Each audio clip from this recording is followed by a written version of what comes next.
అందరికీ నమస్కారం. తెలంగాణ రాష్ట్రంలో ఆడబిడ్డలంటే ఒక ప్రత్యేకమైనటువంటి గౌరవం ఉంటుంది. మొత్తం దేశంలో ఒక రకమైనటువంటి సంస్కృతి ఉంటే తెలంగాణ రాష్ట్రంలో ప్రత్యేకించి బీసీ బిడ్డల ఇళ్లలో మరీ ముఖ్యంగా ఆడబిడ్డలకు కాళ్ళు మొక్కి ఏదన్నా శుభకార్యం ఉంటే తండ్రులు అన్నదమ్ములు బయటకు వెళ్ళేటటువంటి సంస్కృతి ఉంటుంది. బోనం ఎత్తుకున్నటువంటి ఆడబిడ్డను ఆల్మోస్ట్ అమ్మవారిని చూసినట్టు చూసేటటువంటి ఒక పవిత్రమైన సంస్కృతి మన తెలంగాణ రాష్ట్రంలో ఉంటుంది. ఇప్పుడిప్పుడే తెలంగాణలో భారతదేశం మొత్తంలో మహిళలు రాజకీయంలో ముందడుగేస్తూ సమస్యలపైన మాట్లాడుతున్నటువంటి సందర్భాన్ని మనం గమనిస్తున్నాం. మహిళలు రాజకీయాల్లోకి వచ్చినటువంటి వారిని చాలా పరుషమైనటువంటి పదజాలంతో ఒక బాధ్యతాయుత పదవిలో ఉన్నటువంటి వ్యక్తులు విమర్శ చేస్తే మరి వాళ్ళు వచ్చేవాళ్ళు కూడా రాకుండా వెనక్కి తగ్గేటటువంటి పరిస్థితి ఉంటుంది. నా ఒక్కదాన్ని ఈరోజు ఎమ్మెల్సీ నవీన్ గారు, చింతపండు నవీన్ అలియాస్ తీన్మార్ మల్లన్న గారు ఎంత దారుణంగా మాట్లాడినరో తెలంగాణ ప్రజలందరూ చూసిండ్రు. అసలు మేము ఆడబిడ్డలు అట్లాంటి మాటలు కనీసం మా నోటితో కూడా ఉచ్చరించేటటువంటి పరిస్థితి కూడా ఉండదు. సిగ్గు అనిపిస్తుంది, నిజంగా బాధ అనిపిస్తుంది. ఎందుకు రావద్దా? ఆడపిల్లలు బయటికి రావద్దా? రాజకీయాల్లో ఉండొద్దా? చెయ్యొద్దా రాజకీయం? ఏం మాటలు ఇవి? అంశం మీద మాట్లాడాలనుకుంటే, ఇష్యూ మీద మాట్లాడాలనుకుంటే ఇష్యూ బేస్డ్ మీద మాట్లాడండి. దాదాపు 1.5 year నుండి తెలంగాణ జాగృతి నుండి బీసీ అంశాల్లో మేము అగ్రభాగాన నిలబడి పోరాటం చేస్తున్నాం. నేను ఏ ఒక్కనాడు కూడా తీన్మార్ మల్లన్న గారిని ఒక్క మాట కూడా అనలేదు. నేను అసలు ఆయన నన్ను ఎందుకన్నాడో కూడా నాకు తెలియదు. నన్ను అనాల్సిన సందర్భం ఏందో కూడా నాకు తెలియదు. సరే, ఆయనకి ఏం కోపం ఉందో లేకపోతే ఎవరన్నా ప్రేరేపించిండ్రో ఎందుకన్నారో నాకు తెలియదు. తీన్మార్ మల్లన్న గారిని మాత్రం నేను ఒకటి రిక్వెస్ట్ చేస్తూ ఉన్నా.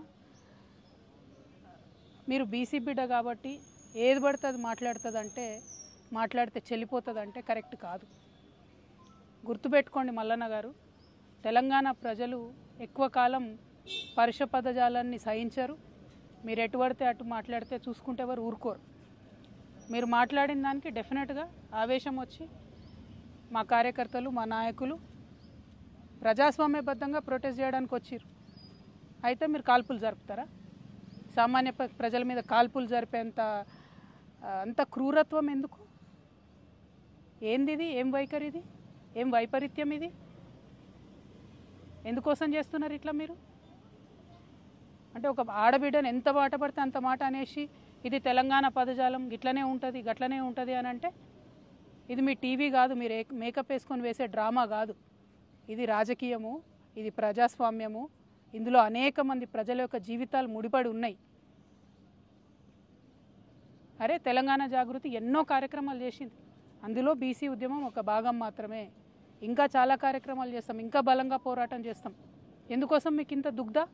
ఎందుకోసం? ఒక ఆడబిడ్డ రోడ్డు మీద నిలబడి ప్రశ్నిస్తే తట్టుకోలేకపోతున్నారా? నాలాంటి వాళ్ళను కోట్లాది మందిని తయారు చేస్తా ఏమనుకుంటున్నారో మీరు? మేము అనుకుంటే, ఆడబిడ్డలు అనుకుంటే కనీసం ఇంట్లోకి వెళ్ళి బయటకు వెళ్ళలేరు. మీరు ఆలోచన చేసుకోవాలి మల్లన్న గారు. ఎవరి కోసం మాట్లాడుతున్నారు మీరు? నేను ఇవాళ రాష్ట్ర ముఖ్యమంత్రి గారిని కూడా అడుగుతున్నా. ఈ మల్లన్న గారు నిన్న మధ్యాహ్నం ఈ టైంకి ఈ మాట మాట్లాడితే ఇంతవరకు నేను ముఖ్యమంత్రి గారికి ఒక సహచర ఎమ్మెల్సీని ఇంతవరకు కనీసం ముఖ్యమంత్రి గారు మాట్లాడలే. ఆ రోజు వారి కుటుంబ సభ్యుల మీద మాట్లాడితే 2 ఆడపిల్లల్ని, యూట్యూబర్స్ని, జూనియర్ జర్నలిస్టులని పట్టుకపోయి మీరు జైల్లో పెడతారా? ముఖ్యమంత్రి గారు, నేను మిమ్మల్ని డిమాండ్ చేస్తూ ఉన్నా, మీరు తక్షణమే మల్లన్న గారిని అరెస్ట్ చేయకపోతే మల్లన్న గారితో ఈ మాటలు మాట్లాడించింది మీరే అని కూడా తెలంగాణ ఆడబిడ్డలు అందరూ అనుకునేటటువంటి పరిస్థితి వస్తుంది. మీ కుటుంబానికి ఒక న్యాయం, తెలంగాణ ఆడబిడ్డలందరికీ ఇంకో న్యాయం ఉంటుందా? ఎంత ఆవేదనగా మాట్లాడినారు ఆ రోజు అసెంబ్లీలో ముఖ్యమంత్రి గారు. మా ఆడబిడ్డలు అంటారా, మా కుటుంబాన్ని అంటారా అని. ఇవాళ నేను తెలంగాణ ఆడబిడ్డను కాదా? తెలంగాణ ఉద్యమంలో పనిచేయలేదా? తెలంగాణ బీసీల కోసం పనిచేస్తలేనా? తెలంగాణ అసెంబ్లీలో అంబేద్కర్ బొమ్మ పెట్టాలని దీక్ష చేయలేదా? ఎన్ని పనులు చేసినాం, ఎన్ని విషయాల్లో కొట్లాడినాం, ఎన్ని అంశాల్లో మాట్లాడినాం, ఇంకా మాట్లాడతాం. మాకు అవకాశం ఇస్తే ఆడబిడ్డలకి ఇంకా మాట్లాడతాం. ముఖ్యమంత్రి గారు నేను డిమాండ్ చేస్తూ ఉన్నా, ఎట్టి పరిస్థితుల్లో వెంటనే తీన్మార్ మల్లన్న గారిని అరెస్ట్ చేయాలి. మేము రేపు ఉమెన్స్ కమిషన్ కూడా వెళ్తాం, నేషనల్ ఉమెన్స్ కమిషన్ కూడా వెళ్తాం. ఇవాళ చైర్మన్ గారికి ఇచ్చిన రిప్రజెంటేషన్లో కూడా నేను అదే చెప్పిన. హౌస్ సెషన్లో లేదు కాబట్టి ప్రివిలేజ్ మోషన్ నేను మూవ్ చేయలేను. కాబట్టి ఎథిక్స్ కమిటీకి మీరు రిఫర్ చేయండి. అట్లానే చైర్మన్ గారికి డిస్క్రిషనరీ పవర్స్ ఉంటాయి, అంటే చాలా అసాధారణమైనటువంటి పవర్స్ ఉంటాయి. ఆ అసాధారణమైనటువంటి పవర్స్ యూజ్ చేసి తీన్మార్ మల్లన్న గారిని వెంటనే ఎమ్మెల్సీ నుండి సస్పెండ్ చేయమని కూడా నేను డిమాండ్ చేస్తూ ఉన్నాను. ఎందుకంటే ఒక బాధ్యతాయుతమైనటువంటి పదవిలో ఉన్న వ్యక్తులు నోరు చూసుకొని మాట్లాడాలి. మనని లక్షలాది మంది ప్రజలు గమనిస్తుంటారు. నాకు మాట్లాడరాక కాదు, నాకు భాష తెలియక కాదు, కానీ కంట్రోల్లో ఉండాలి, లిమిట్లో ఉండాలి, ప్రజాస్వామ్యబద్ధంగా ప్రశ్నించాలి. అది వదిలిపెట్టి మీరు ఏది పడితే అది మాట్లాడతామంటే మాత్రం మేము ఇక్కడ ఊరుకోము. ఏదో ఆడబిడ్డ కదా, ఓ సంస్థ నడుపుతుంది కదా, ఆమెను ఏదన్నా ఎవరుంటారు వెనక అనుకున్నారేమో.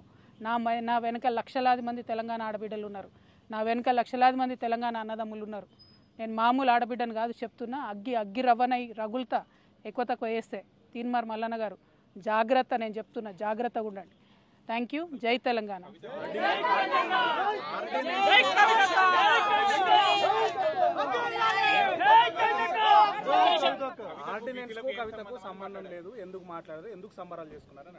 నేనేమంటున్నా తీన్మార్ మల్లన్న గారు బీసీ ఉద్యమానికి సంబంధించి నన్నెందుకు ప్రశ్నిస్తున్నారు? అసలు నేను ఇచ్చేదాన్న ఆర్డినెన్స్ తెచ్చేదాన్ని.